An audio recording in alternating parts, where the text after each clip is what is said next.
Hello, welcome to another edition of Hello Africa. My name is Favor Aya, but I like to be called Favorite. With me on the show today is BC Bellumi. Good morning, thank you for joining us. How are you all doing? Well. Today happens to be a very cold morning right here in the city of Lagos, and wherever you are from across the world, of course, you can join us via the link in the description and share your thoughts on the comment section. We also have a Zoom session that you could join in too. And of course, our segments for today, we have our, could you please prompt them?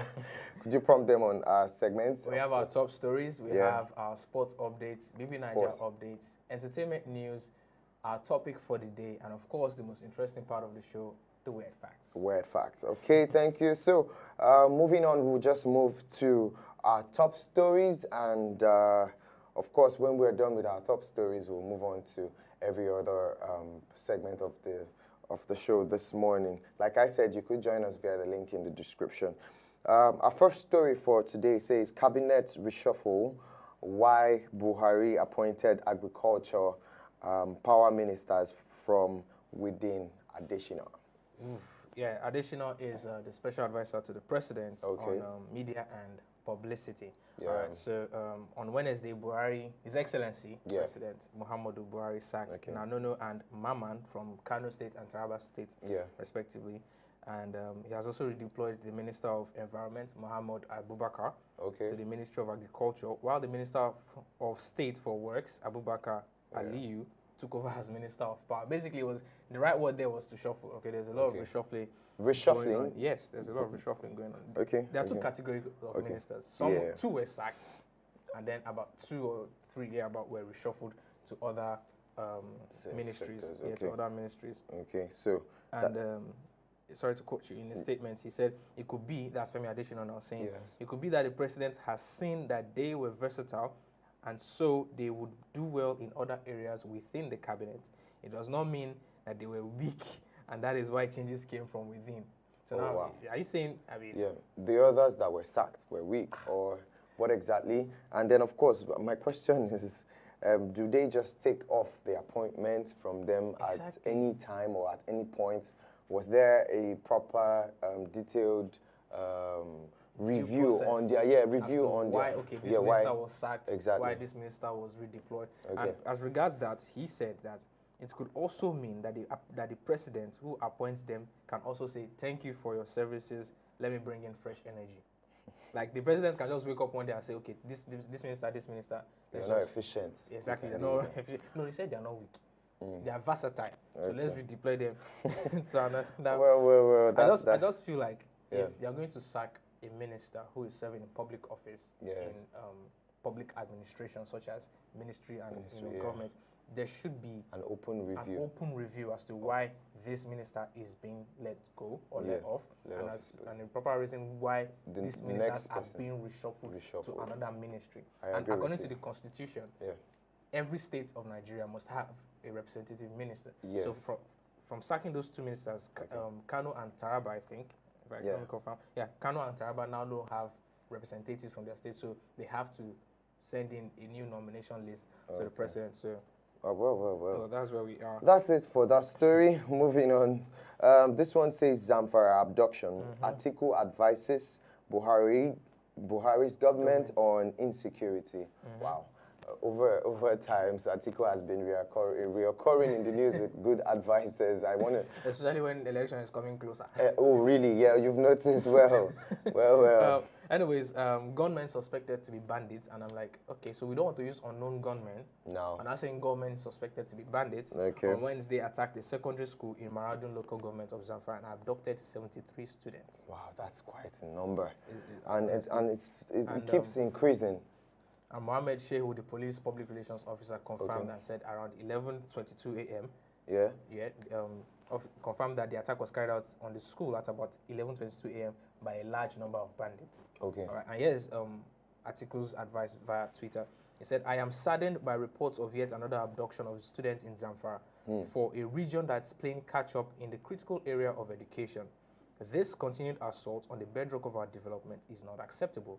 Perhaps the time has come to have a school protection standby unit deployed exclusively to protect schools in areas prone to these attacks. If we don't take preemptive actions, I fear that education in the already disadvantaged regions may suffer irreversible losses. Meanwhile, I hope that no effort will be spared for a speedy recovery of the students. Now, there are two questions popping up in my head from this story, right? Okay. The first one is, why are they attacking schools, secondary schools alone? Yeah. Okay. Like, why are secondary schools under attack? Why are they the targets? I have an hypothesis for this, and then can we afford a school protection standby in it? Because if you look at the other story that occurred at is it Kaduna now, the NDDC where they compromised the defense academy, security and defense academy. So if we're not putting securities, I'm not saying they're not capable. Don't get me wrong. I'm just saying at this point, instead of beating around the bush, I feel like a decisive tactical attack against bandits and should just be carried out. Okay. Let's not just waste time. Say, okay, they will come back. Let's just protect these people so that when they come back, just and when the action is taken, that's when we now want to react and respond to it. For me, we just need to decide. Our security needs to take. Our security agencies need to take, and military need to take proper actions early enough. They can only take proper actions if the General Commander of the Federal Republic has prompted them or has given them orders. Okay, I agree with you. Okay, NDDC Buhari receives forensic audit report, says 6 trillion naira approved in 18 years. Wow. What's the first thing that comes to your mind? 6 trillion naira, that's a whole lot. Now, the question is, what development has been going on in this NDDC that this amount, and we're talking about 6 trillion naira. Please. That's a lot of money.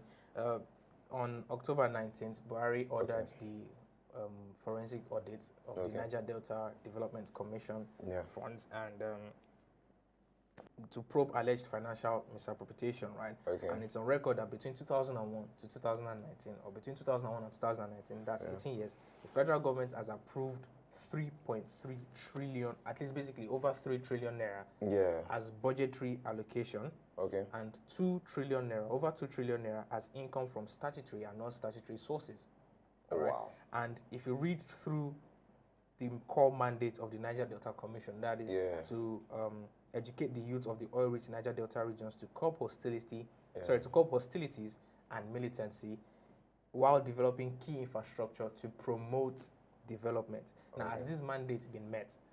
I'm guessing these are one of the questions. Yeah, the questions people, the Buhari is thinking, okay, we've spent so amount of money over a period of 18 years. What is happening? Where are the developments? And there are a lot of abandoned projects in the oil-rich regions in the NDDC, that's among the oil-rich states. There are a lot of abandoned projects. So I feel like it's only right as the president to ask for a forensic audit. Okay, but then I feel like this is coming late. Because if you, out of these 18 years, you probably ruled some part of the years. Do you understand what I'm saying? Because you've been on sit for at least 6 years now.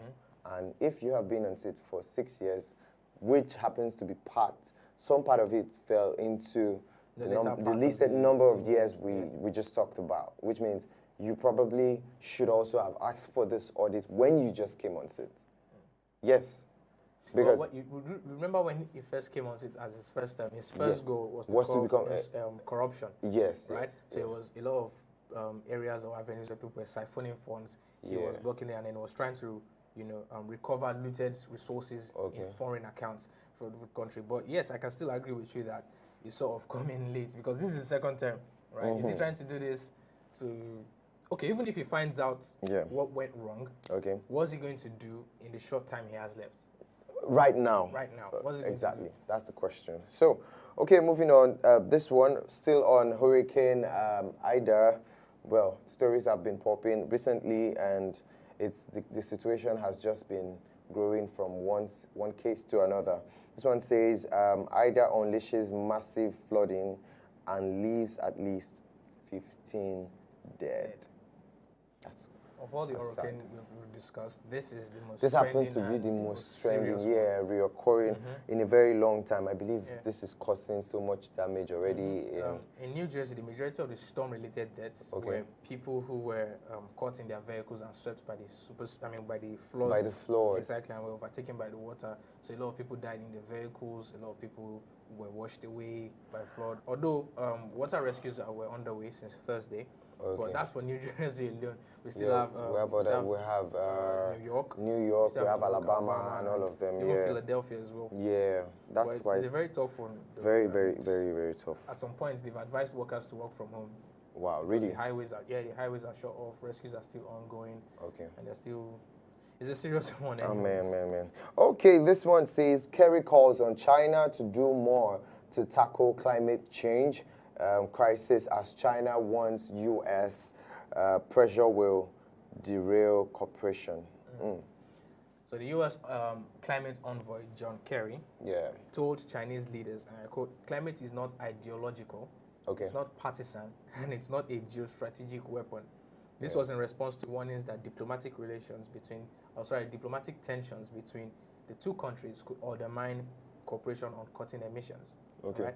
Now, I think the United States, for like a period of 4 years, has ceased from climate diplomacy. That was during Donald Trump's administration. Donald Trump pulled the United States out of climate talks because he's not someone who believes in the whole climate change thing. But Biden is someone who is advocating for climate change, and then he has continued the climate discussions with other international communities. However, China is saying that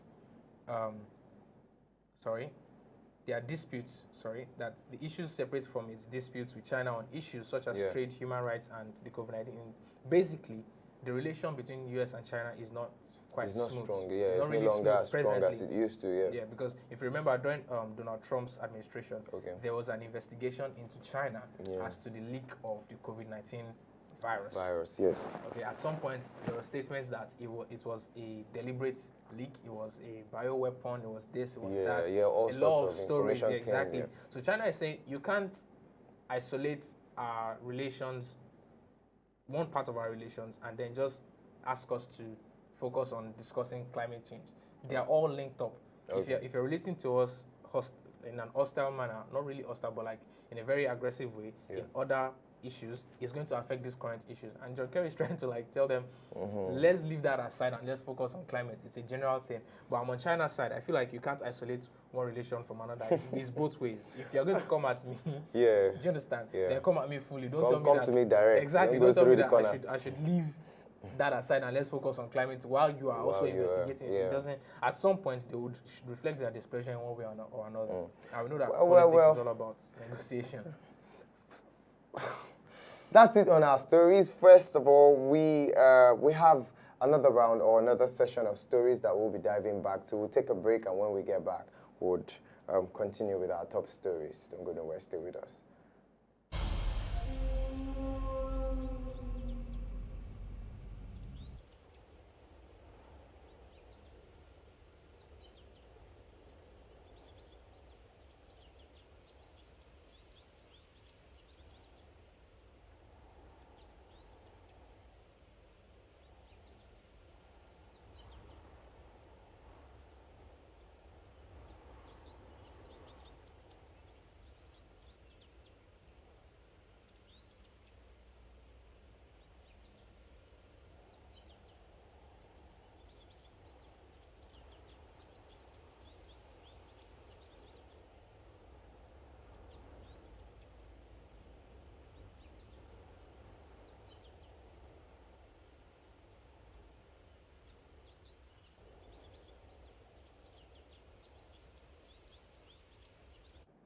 Welcome back. Of course, it's Hello Africa, brought to you by Black Drum TV. Just in case you're joining us, my name is Favor Aya. With me on the show is BC Belumi, and of course, we've kept on with our top stories ever since we started, and moving on to the other side of our top stories. I mean, if you're just joining us, you can drop your comments and be a part of our conversation via the link in the description, and of course we'll treat it accordingly.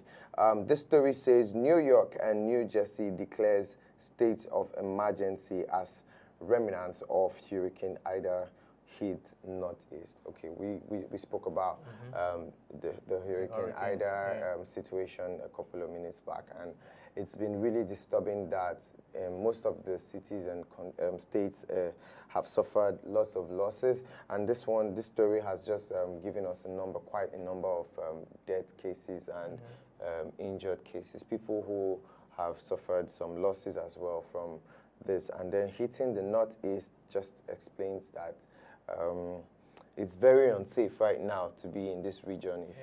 If you haven't moved, thank God there were updates that people should move from. Yeah, but a lot of people couldn't make the move on time, and they're still trapped, enough. Sort of. As you can see from the picture, these are water rescues. This is a normal highway, like a normal street road. This is a highway road. Cars can't, because of the flooding, cars can't really move. So it's water rescues they're using now to reach as many people as they can on time. It's a very sad one, an unfortunate situation. We do hope that people are able to evacuate the northeast before it takes full course of this region. Moving on, this one says India clamps down on Kashmir after separatist leader's death.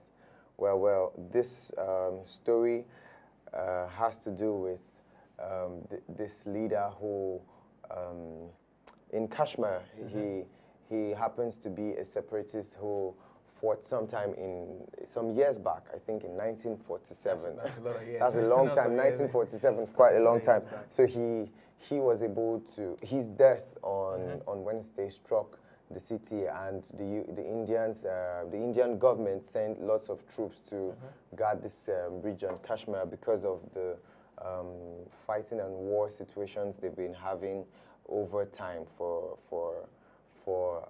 the clash between themselves, India and Pakistan, over this region. Oh, so India, he happens to be a very old, right? Very old, as in way back. But then, of course, this very I don't know what to call him. He's a stronghold in this region. Said Ali Gilani, goes by the name Ait Ali Gilani. He's been helping to fight lots of wars, and imagine at 97, people still fear him that much. So his death and burial happened. It's going to be a huge blow on his, huge blow, yeah. So now, it might just prompt some more attacks and unnecessary disturbance in the region. So as a form of retaliation. Yeah, as a form of retaliation. Yeah. So, of course, they sent some troops to go see how they could manage the situation in this region. I mean, a brief write-up said Gilani was buried at 4:30 a.m. On Thursday at the cemetery near his home in the main city of Srinagar. A police source told the agency France Press only a few of his relatives were present, including two of his sons, just because of the security issues they were trying to curtail. Well, that is that for that story. Moving on, this one says a TV host in Ivory Coast asked a sex offender to show his technique on a mannequin. Women fought back. Well, of course, women will fight back. Why would you ask a sex offender to show his technique? Like it's something to be proud of or something. You don't ask a sex offender to show his technique on national TV. It doesn't speak well. It doesn't speak well. Yeah, I understand that. But then I don't know what point she was trying to prove. There's no point you would try to prove. Sometimes you might just, I don't know. The highest thing she can claim is possibly she wants to create an awareness for how these sex offenders, hunt down their praise, yeah. And exploit them. But still, there are still ways to come around that. You don't just bring a mannequin and yeah, that's the point. For me, faces. I felt it was too extra bringing a mannequin to the set, or I'm now calling it set. It seems like a drama to me. Bringing a mannequin to the location for someone to go all out and have an actual dramatic technique display on how he does. It doesn't just speak so well. Example for people who have been, sexually attacked. Yeah. You understand? It's very haunting. Exactly. Yeah. You don't know who is who. You don't know who has gone through these experiences before. So putting this up in their front can have a sort of PTSD effect on them. Yes, Do you understand? yes. Trauma and you should not be situations. triggering those kinds of things. It's a very sensitive. Very sensitive. But then, of course, women came all out saying, I mean, to the agenda, it's very unfair to let certain actions like that just happen on TV. But then, of course, moving on, this story says Biden wants climate crisis is here after 25 killed in the storm Ida flooding. Wow. Still on this this Hurricane Ida. It's been really disturbing. But then, of course, Joe Biden, who happens to be the president, he has just come out to say, please, if you knew you didn't get the information on time by now, people should have been able to evacuate these regions already. I'm pretty sure I don't want to say he's talking to Trump. Okay. Because Trump is one of those school of thought that believe climate crisis is a facade. Like, it's not real. He doesn't believe in it. There's rain, there's water, there's sun, there's winter. He just believes that. Do you understand? But seeing as how water levels are dropping rapidly, temperatures are climbing high, and of course, rainy seasons are not coming when they should come. Yeah. Do you understand? It's obvious that something has triggered the balance of climate. And so Biden has to warn out that it's really low, it's real, and it's here, it's serious. Okay, well, moving on to our top stories. Our next story says 5-year-old Afghan boy evacuated from Kabul dies in Poland after eating poisonous mushrooms. Sadly, the entire family is hospitalized for this case. Wow. You know, when they arrived, or when they landed in Poland from their extradition from Afghanistan. No, not their okay, not their extradition. Evacuation. Their evacuation, exactly. So sorry. So, I mean, this family suffered this loss because if the boy was probably, I mean, they saw that, I don't know how they depict a poisonous mushroom from a non-poisonous mushroom, but then for the entire family to have eaten it is quite disturbing. And we should ask, were they served in a restaurant or was it in the camp where the refugees were? It was in the hotel, actually. It was in the hotel where they were, So the hotel served poisonous mushrooms? We do not have those details in the story. I understand. But then... Because I feel like the hotel should be brought in for questioning. Whoever... I'm not saying it was deliberate. I'm just saying proper investigation should be made so that these kinds of mistakes do not repeat. Because this... If not that we're reading it from, like, without bias, this can be twisted into some kind of propaganda plan. Do you understand? I would say, okay, Afghan immigrant or Afghan refugee dies in Poland after some U.S. enforces Poland to accept refugees or whatever. You know, it can be twisted anyhow. Yes, it can be twisted. So proper investigation just needs to be well, like we said earlier, I mean, the very disturbing thing is the entire family was affected. The younger brother was the one, or this last child was the one who passed on. But then the elder brother, the elder one who had a liver transplant already, is still trying to survive or is still fighting for his life. And then we're also told other family members were admitted and they're fighting for their lives. We do hope that they recover from this very sad story. Okay, moving on to our entertainment news ahead. This one says Kanye West was reportedly unfaithful to Kim Kardashian during their marriage. I don't know how good he is, but the fact that this is just coming to light now, he must have hit it very well during their marriage. Well, I mean, she only... Unless if she knew and she decided not to talk about it.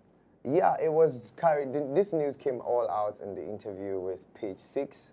And, you know, the story said, or the reporter said, he clearly mentioned this whole cheating escapade in some of his tracks, and specifically wrote out the lines.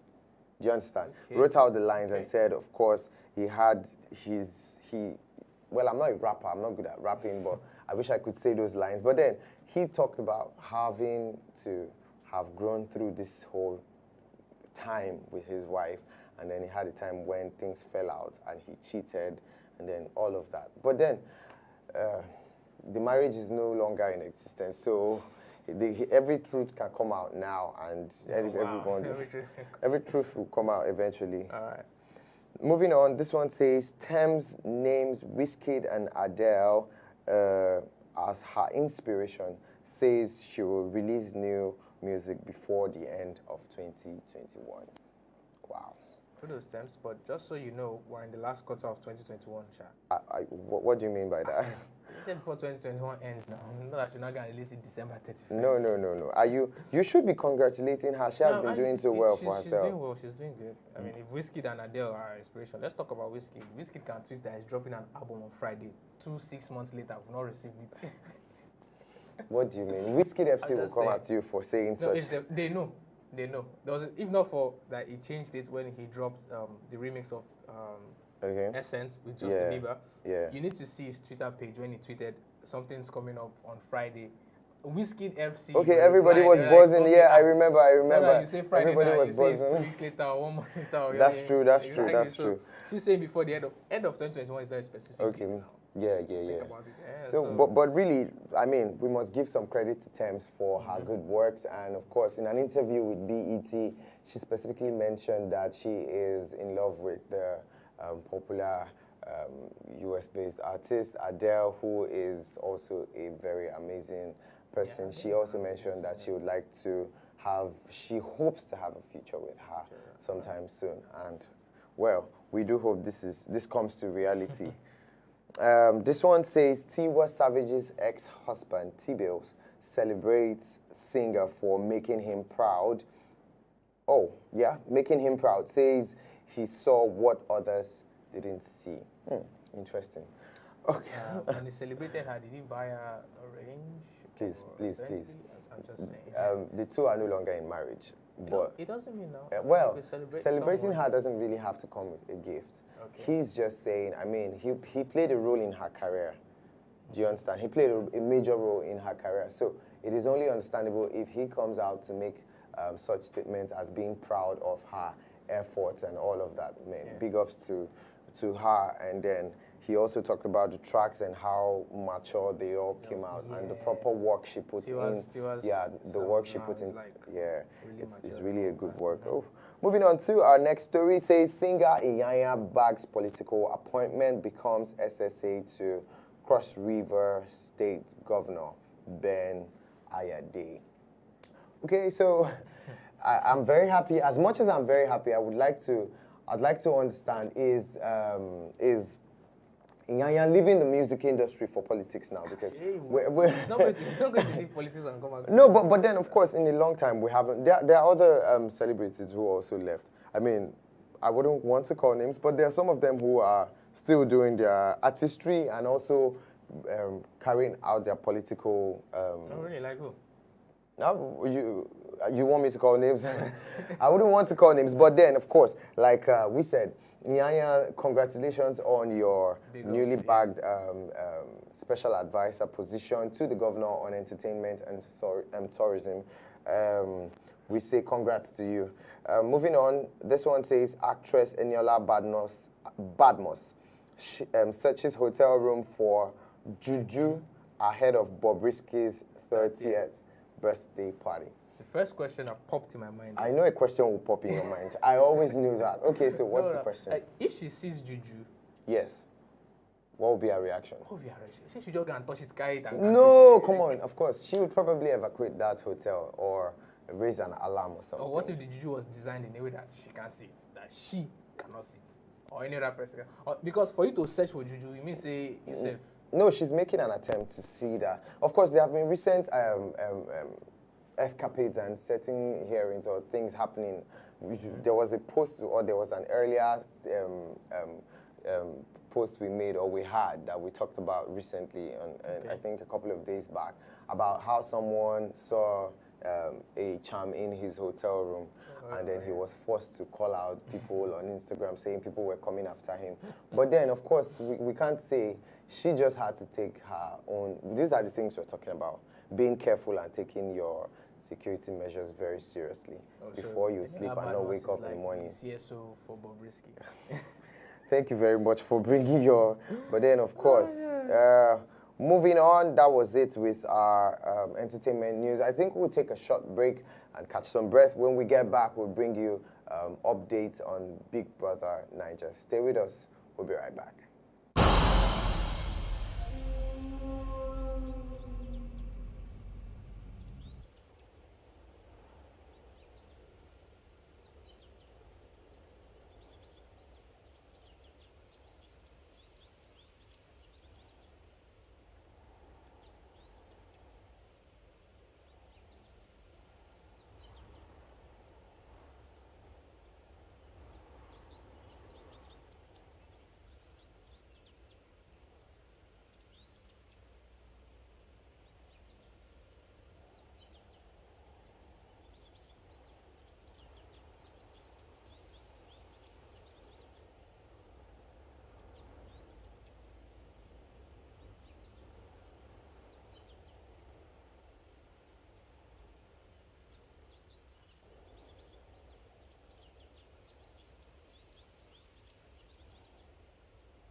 Welcome back to Hello Africa. Of course, my name is Favor Aya.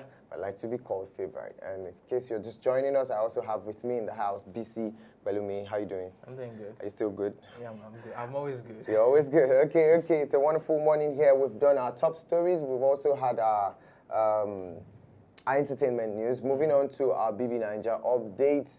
To be part of the show, you can join us via the link in the description and drop your comments, of course. We'll treat them lightly. Mr. BC, could you help us with our BB Niger? Study BC. Yeah, I had to say. All right, so Thelma slams Tega and Boma over makeout video, says it's for clout. Auntie, see your makeout. Do you understand that? I'm not getting it. Like, just let them be. They want make out, they want to make out. It's not easy. It's nobody's business. It's the cool. game they are playing. I well, mean, it's 90 million. All right, so the next one says Saga advises Perry after he confessed having a girl outside the house. Pep talk. Saga advising Perry. Just the budget. The general. Okay. Okay, I like him. Yeah. He's what's the word? He's delegating. That's why I said special advisor. Special advisor to the general. Okay. All right, so this one says he really likes her. He's just protecting his feelings. Maria on Licorose and Emmanuel's relationship. Oh, it's nice, a relationship. Yeah, it's now looking like, well, I thought it was just I don't know if it was friendship on a lighter note or situationship, but now I can imagine. But what would they call two of them now? No. Let's leave what they will call them. Likma. Likma or Malik. Okay. All right, so Perry talks about Maria, says he's catching feelings for evicted housemates. Sorry, bro. So is it he or she? Wait. Perry talks about Maria. Yeah, he's catching feelings. I guess he's just missing her. He's missing her. He's missing her. So when two generals are down back to one. No, now the thing is, she will probably also find out everything that's happened while she was in the house. You know, remember the last BB Niger updates where she found out that she was dominated by Perry. So obviously, I don't think there's any. I don't think this is. It's not mutual. You are that is you are on your own. You have missed shot. I'm sure when she sees this, she'll just smirk and say, no, it's not happening. Because she's out. Okay, so Tega's husband reacts after Troll lights red candle for her to get evicted from the show. Yeah. No, is this not the same husband that was like he cheated one thing, he supports her to do everything? No, the troll we're talking about here is probably to the fans. To the fans. Yes, now. Okay. No wala. Okay. Well, that's that on our BB Niger updates. We'll take a break, and when we get back, we'll bring you sport update by BC Balumi.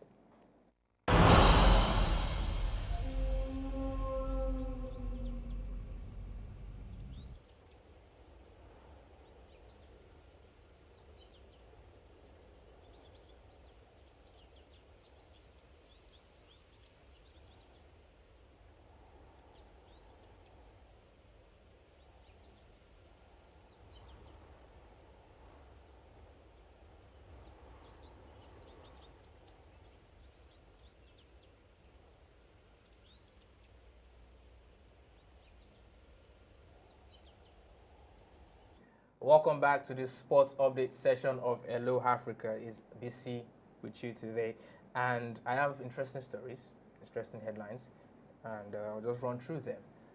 All right, let's go. The first one says, former Liverpool striker advertises himself to clubs after staying 18 months without a job.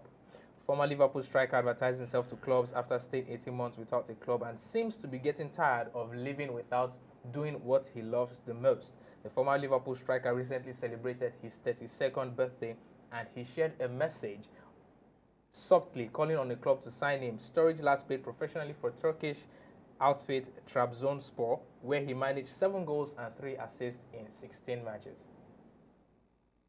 Romantic Time delivers big race winner for William Stone. The daughter of Time Test looked to have compromised her chance by being slowly away, but she recovered under a patient ride by Holly Doyle to put herself into contention.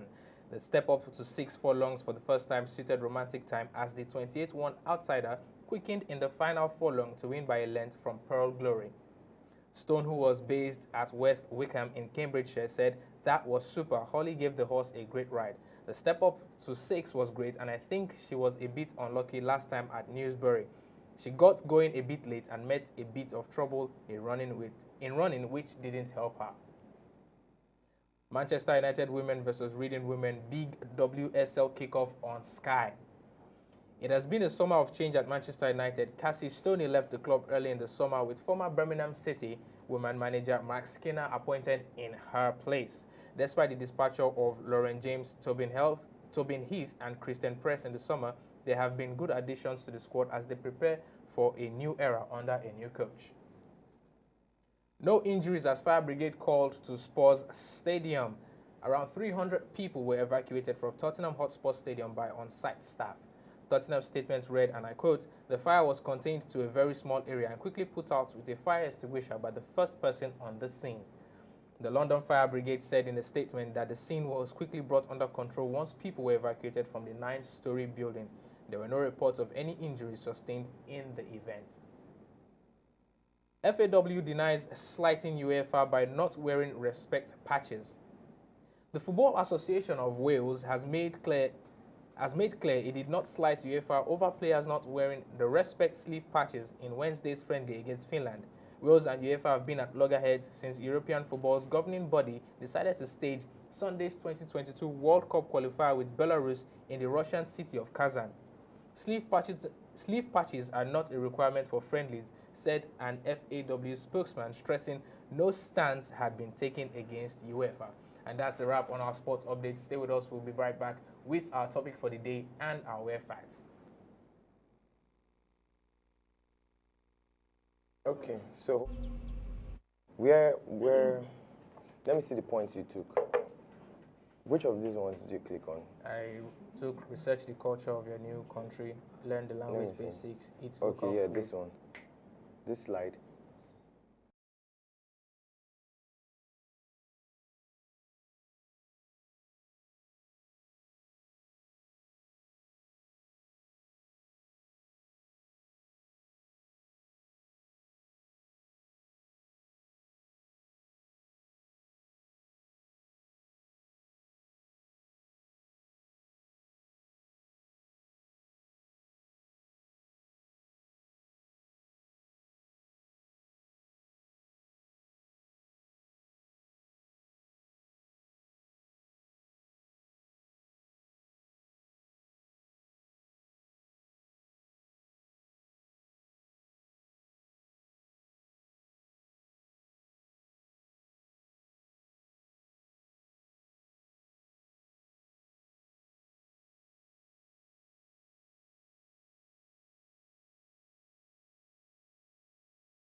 It's another.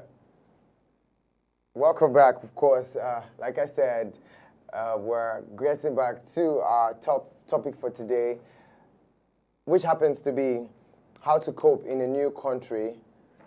And I mean, I can't be doing this alone. I have BC with me on the house. All right, welcome back to the show. It's our topic for the day, how to cope in a new country. For those of you that have been planning to jackpot, planning to exit, planning to, live to the abroad, we've decided to bring you tips that will help you adjust very well. So that by the time you get to Murtala Mohammed Airport, you'll not be forming accents that you don't have before you get there. Try and be coming down. All right, so moving to a new country is equal parts exhilarating and scary. You never realize quite how strongly tied to the culture of your home country you are until you move abroad and are faced with a culture and possibly a language that is markedly different from your own. You'll definitely feel the change. The trick is to embrace it instead of letting it get the best of you. Yeah. I like how this introduction sounds like I'm not happy to leave the country. They're making it sound like as if once I leave, I'll be feeling, like you want to go back. Sorry, it's not for me. Okay, so we still have a couple of points we listed here that we'll be treating. All you have to do is, of course, be a part of us. You can listen, you can join in, you can drop your contributions. And of course, in case you want to learn, just jot down something while we're talking here. So This one says, research the culture of your new country before you move.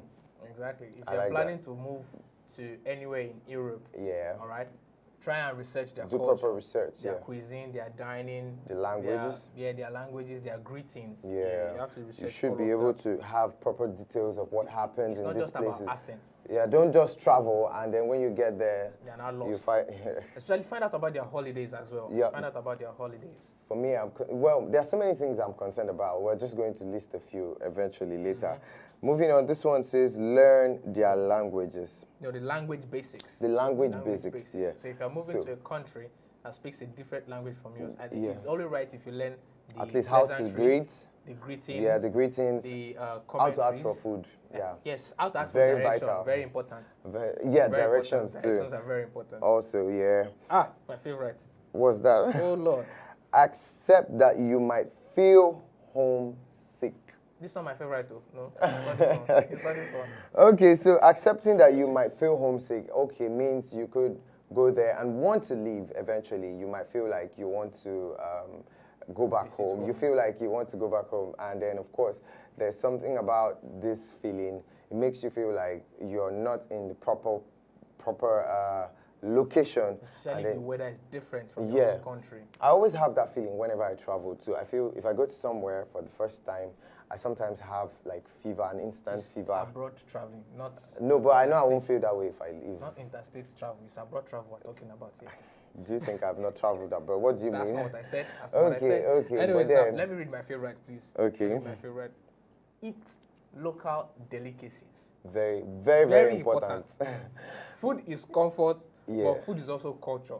So you need to find out their local cuisine, not just go to fast foods or like eat out and all of that. Go to their markets, get their groceries, try something new in the kitchen. If you burn the kitchen, well, it's all like a learning experience. But then, of course, don't forget home. Don't forget home. Yeah, don't forget. And then, of course, you might also have allergies if you. Yeah, but how will you find out you have allergies if you don't try it? It's what is the risk. Trust me. Try it. What's the risk? Try it. It's local delicacy. Oh my God. Right now, I'm thinking of Italy and their pasta. You can get it here without having to travel. It's the one I want. Okay. One here is not. Okay, this one says, go out and socialize. Well, meet people, get to learn the culture, know about what to say to people, make friends, know the happening places, their parks, their recreational centers. Their bars. Of course, for the drunks, there are bars as well. Not the drugs. I mean, throw in a little bit of alcohol or beer, socializing gets easier and better. Okay. You get talking, you flow, you bond.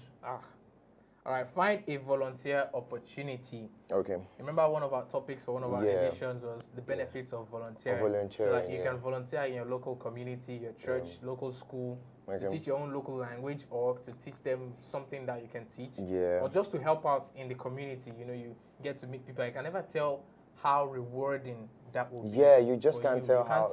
A lot of people have gained a lot of benefits from just volunteering. And there are volunteer sites as well that you can check up and see where you can put up your skills. Okay, this one says set some goals. Set some goals, of course. You don't just travel and sit back and have no experience and just come back. Yeah, there has to be a reason why you're going there should be a reason. And then for me, I would set goals. I would have places I want to see. I would have people I want to see. I want to know what exactly happens there. What's special about this place where I just newly moved to? And then it helps you be able to share information as regards this. Pick a country from the top of your head where you want to go to. Canada. Who do you want to see there? I have a family there. I want to see, but then the popular people I want to see there. I don't want to rush and mention. I don't want to rush and mention names. But I have an art school in Canada I want to visit. Yeah, I want to visit their school of arts. Okay, this very one says, adjust your routine. Very important, especially when you travel to a country where they are ahead of where you're coming from. So you need to adjust your sleep time, your waking up time. I mean, if you move from Lagos to if you move from Lagos to let's say Canada, Canada is quite slow. It's not like it's not and it's quite cold as well. Yeah, so probably you move to Ontario in Canada, and then you can't take your Lagos life there. Please, it's an advice. You can't wake up at 4 a.m. and start walking the streets. Lagos, leave Lagos where it is. Yes. Don't carry Lagos and go. Change your routine. There won't be those coming back at midnight, coming home at midnight. There's no traffic. It's traffic lights. Don't worry. You don't need to overrush. You won't be jumping buses in case that used to be one of your routines, jumping Molo. You won't be having those experiences. Don't worry. So make sure you adjust your routines to whatever you see there. Okay, I think we should take one final one. This one is very, very important. It says, don't neglect your friends and family back home. No, don't sing.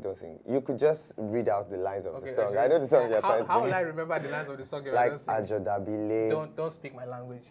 Okay. Just okay, so but this point is very important because I mean, if you were going to be in a place far from home, the best you could do is reach out to your people back home.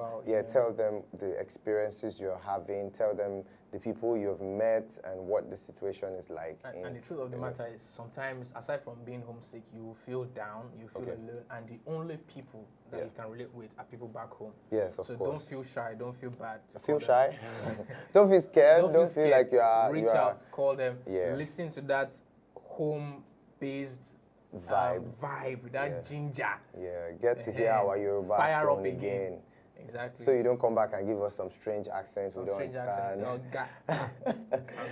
Okay, yeah, that's it for our topic today. We hope you were able to learn something from it. Of course, we're going to take a break, and when we get back, we'll get to our word facts.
Welcome back, of course.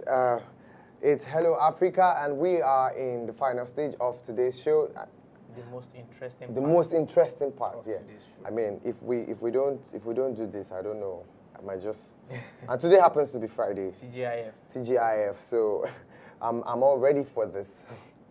Okay, so our first word fact for today. Dun dun dun. Drum roll. Okay, that's a weird drum roll. Okay, it says it was once considered sacrilegious to use a fork. Wow. I mean, like, why? Okay. Why exactly?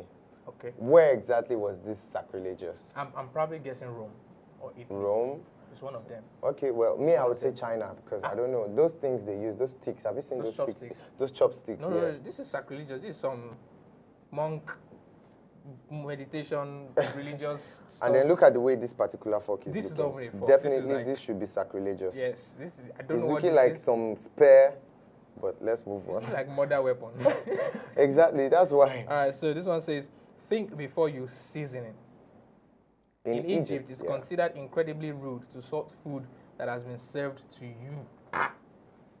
What of pepper? Because in Yoruba land here, they offensively give us the way the pepper comes. I don't know. What we do in Yoruba land is we cook pepper. It's good you are speaking on their behalf right now. we cook pepper, Yeah. and we add a little bit of food. Yeah,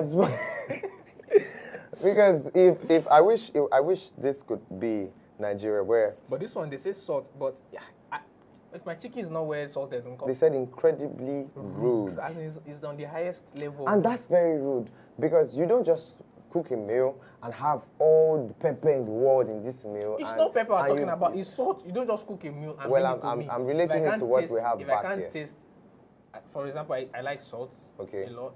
Not a lot, but at least to some. I like to taste what I'm eating. Okay. So if I'm eating my chicken or beef or whatever it is they're serving me and it's not properly salted or I don't like the taste and I feel salt can, will I raise my hand and say, No. What happens is they drop a pinch of it now on the table. I'm sure in this picture you can see that there's a pinch of salt somewhere it is around rude to salt food that has been served to you. I've tasted it. The salt is not enough. I want to add more salt. What? Don't add it. So it's Egypt, Abi. It's Egypt now. It's Egypt. Okay, this one says spend too much on drinks when you eat out. A small town in Italy actually has a fountain that serves free wine. Look at it. I'm sure this is look at. I didn't even see your face. I just looked up to this. Look at you. I'm sure you'd want to visit. Oh my days. A small town in African Italy. opera. I'm coming. I need to go there. You want to visit Italy? See the now, barrel. right? See the way that Look you know at that barrels this wine was properly aged. And the wine is looking like it's been brewed for several years. This is what you call fine wine. Fine wine, natural fine wine. Look at these men. I wonder how much they drink every day. Don't ask that question. It's rude to ask that question. No. Incredibly rude to ask that kind of question. Okay. I feel like I should find out what small town this is. But spend too much on drinks. Oh, well. You know, when you eat out and then they come with this, La Vue Vatino of the 17th Roman Emperor. And then they charge you like $1,000 for it. It's not like as if you're taking the full bottle, it's just like your glass. No, a shot. Big it's a shot? A shot. Yeah. This guy just thought about it and said, see, it's Italy, we can make wine. Let's just make it and serve it for free. Okay. This one says, get a song stuck in your head. That's called an earworm. Okay. Okay. All right. That's weird. That's weird. why we're dealing with weird facts, actually. Okay. This one says, we are 1 to 2 centimeters taller in the morning than at night. Oh, I don't understand. So, okay, well, I may understand, yeah. I think I understand now. Categorically, looking at this, in the morning when you wake up, you stretch, you must have, waking up from a rest, you probably don't have all the setbacks, weak bones, and then your nerves are all weak and all that. So you probably would be in your lighter mode, you're stretched, you'll be in your, for me, I think it happens to me. Does anyone else feel like it's just trying to cajole us with so many No, I'm giving you practical health tips. You're not listening. I'm listening, now, I'm not just hearing. At evenings, you probably are stressed. There are certain things you won't do.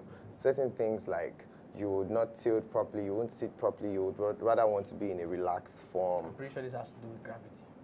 Okay. You have your own editions about this. This one says, by the time we die, we will have spent roughly a year sitting on the toilet. Does this account for when we have free Wi-Fi and the internet with our mobile phones in the toilet as well? Do you know? Let me know. I don't want to say this, but for me, I think 3 years. I want to know. I think that 1 year is not enough. Exactly, because nowadays people go to the toilet with their mobile phones and it's connected to the internet, and you forget your. It doesn't apply to us. It's not our generation. It's not applicable to this generation. I think it's the older one. Have you Please gone try to? And recalculate it. Have you used? Let's not call some hotels, but have you gone to a hotel where people who don't have the luxury of having this very amazing, serene toilet? Imagine you are coming from one very face me, I face you toilet, and you are sitting in a very wonderful looking. 3 years. You would sit there, spending hours. I don't know. We'll be banging on the door, and you are not coming out. You can't tell me those ones are 1 year. No. Okay, babies are born with more bones than adults. Babies have 300 bones, while adults only have 206. So which means if you have a child and the child is to break his or her bone, make sure the child breaks the bone before it becomes an adult, so that you can replace it on time. Heal up quickly. Yeah. But as an adult, if you break one bone or multiple bones, you're in for it. Okay. This one says a camel can drink up to 40 gallons of water in one go. That's seriously impressive. Very, very impressive. You can't trek miles and drink one bottle of water. What's that? Exactly. Hello. Your profession cannot be Imagine doing a ballet day to Ekpe. Then you now buy me one bottle of water. What's more, a camel that treks miles in the desert, though. In the desert, carrying load with people. When they eventually find water. It's 0 to 100. What's 1 gallon? 0 to 40 gallons. For 40 gallons, bro. That's serious. Anyway. A flock of flamingos is called, wait for it, a flamboyance. That's why they use the word flamboyance, where you see a very colorful setting or gathering of, they say that place looks very flamboyant. Okay. But it looks good from picture. I mean, look at their legs, very colorful. Maybe it's this picture. Till it's time for them to mate. Have you seen how aggressive they can be? Okay, this one says a flock of peacocks is called a party. A party. It's called a party. So party had peacocks. Wow. No wonder parties are colorful. Okay, that is it for our word facts today, and this is where we bring the show to an end today. It's been awesome. It's been an awesome show, yeah. Especially the word facts. The word facts are 40 indeed gallons. 40 gallons. And please, if you travel out, call home. Call home, yes. Yeah, call home. Relate with us back home. I'm sure where business mind is at right now is at the gallons and the drums, barrels of alcohol. But then, of course, today eat local dishes. Are you sure? Eat local dishes. Oh well, today happens to be Friday. If you're going to go out, just drink wisely. And if you're under 18, please do not take alcohol. Stay safe. Well, don't drink and drive. Don't drink and Wear drive. a nose mask. Yeah. All right, thank you guys for joining us on today's edition of Hello Africa. See you all in the next episode. Stay safe. Yeah. Of course, my name is Favor Aya, but I like to be called Favorite. See you again sometime. Have a lovely weekend.